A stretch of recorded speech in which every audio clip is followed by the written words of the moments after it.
is that time of year again as I review my number one pick for favorite album of 2024, 357 Homicide's Immutable Lethality.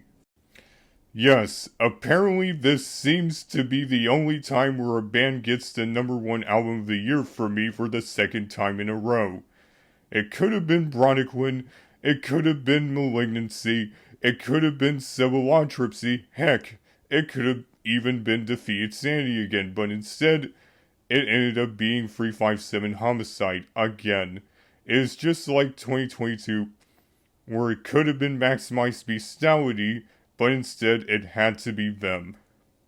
Well, anyways, getting into the music itself, I didn't have too high of expectations for it because I thought Homicide music was so perfect in every way possible for the reasons I explained in the review, if you watch it, that there was no way they would be able to make this album be any better, and yet they did anyway, literally just by using bass drops even far more than they did on Homicide Amusement. Whereas even on Homicide Amusement, they used them no more than at least 6 times at most, which was on the title track, while the rest of the album, except for a couple at least 4 or 5 times. This album uses them at least a dozen times or between 10 to 15 times on every single track, which is at least 2 to 3 times as much as Homicide Amusement.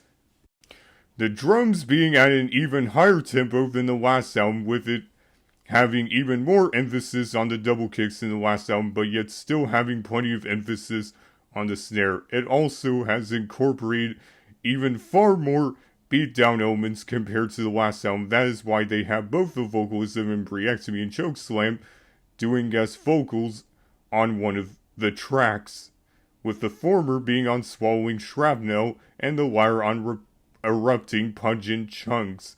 At the same time, it has a good bit of grind elements too, which explains the vocalist of Crepitation doing guest vocals on the track Industrial Flesh Factory.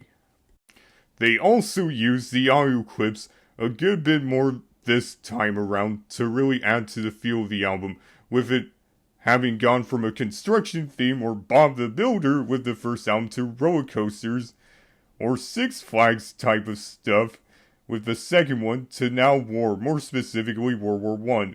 Wow, second album even better and heavier than the first one, only to be followed up by a third album that is even better and more brutal or heavier than both the first 2 albums combined, that even has stronger beat-down elements than their previous albums, while also having a good bit of grind elements, while also having a war theme to it as opposed to a city or crime theme with the first 2 albums. Oh, where have I heard this before?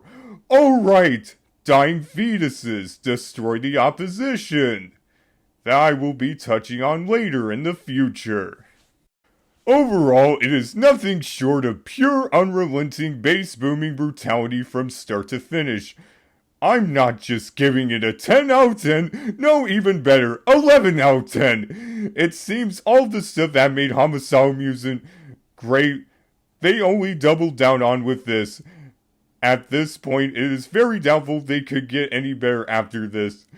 But I mean, who knows? I will be waiting for the next one in the future. Well, I hope you enjoy my review. Thanks again for tuning in.